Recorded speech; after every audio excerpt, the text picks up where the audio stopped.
Estou aqui com a Renata Barreto, economista. Renata, primeiro, parabéns pela sua fala. Eu te acompanho nas redes sociais, vejo que você tem estado otimista com a economia brasileira, né? Falou que o PIB do último trimestre saiu muito acima da expectativa. Quero que você fale um pouco para o nosso leitor o que você está enxergando para a economia agora nesse momento de retomada. Então, a gente acabou de ter um corte de novo na taxa Selic, é o menor patamar da história, fomos para 5%, a curva de juros já precifica 4,5% pelo menos. Então a gente tem, pela primeira vez, vislumbra um futuro um pouco melhor, porque as coisas que estão acontecendo, que permitem taxas de juros menores, o risco Brasil já voltou aos patamares de 2013, etc. Tudo isso acontece porque as reformas estão saindo, o comecinho pelo menos delas, e o ambiente de negócios começou a se tornar mais propício. Então tem investimentos que estão para sair e muitos deles inclusive estavam esperando apenas a reforma da Previdência ser aprovada. Então com tudo isso e as coisas começando a melhorar, inclusive na questão tributária, tem muita coisa ainda para fazer. A gente tem uma lição de casa muito grande, mas me dá um otimismo porque depois de muitos e muitos anos de tudo errado, de corrupção, de má gestão, etc., pelo menos no caminho da economia a gente está trilhando algo melhor. Renata, agora, a gente tem observado, né, muitos investidores internacionais um pouco receosos com a economia global. Houve aí recentemente uma corrida para o ouro. Quero saber como é que você enxerga esse risco de recessão global que tem se falado muito nos Estados Unidos. Por enquanto, eu ainda não enxergo recessão, mas uma desaceleração, difícil falar essa palavra, global, que passa inclusive para os Estados Unidos, que já vem numa tocada de alta há algum tempo.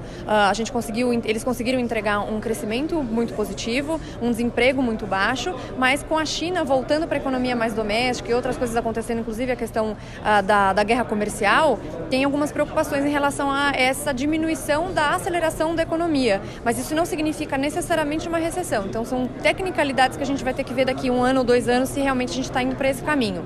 Porém, o Brasil, ele tem, como a gente foi para o fundo do poço, a gente tem muita coisa o que fazer, principalmente na área da infraestrutura, e isso pode puxar bastante a nossa economia doméstica, não só na questão de importação, como de exportação também. Sim, apesar desses rumores nos Estados Unidos, a gente viu recentemente a divulgação do PIB americano anualizado 1,9 acima das expectativas do mercado.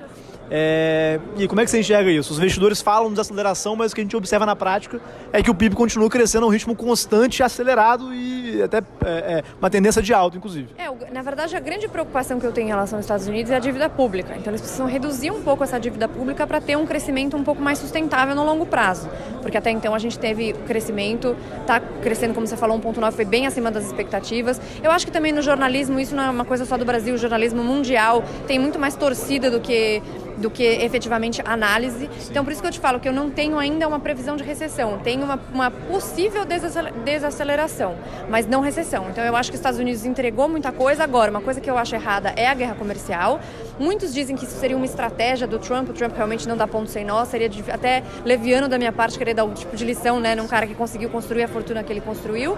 Porém, ainda não enxerguei aonde que ele quer chegar com isso. Dizem que a estratégia dele é justamente pressionar o máximo possível para depois ter um acordo que satisfaça as duas partes. Eu espero que seja isso mesmo. Renata, obrigado pelo seu tempo, obrigado a você, leitor do Folha Vitória, que está nos acompanhando aqui. Obrigada a você pelo convite da entrevista. Até a próxima. Você conhece a economia do Espírito Santo? Muito além de rochas, petróleo e café, estamos liderando a transformação na era digital. Conheça um pouco mais com gente que entende do assunto. Coluna Mundo Business, o Ricardo Frizeira, a voz do empreendedor capixaba. Estreia no jornal Folha Vitória e nas plataformas digitais, com artigos, podcasts e vídeos.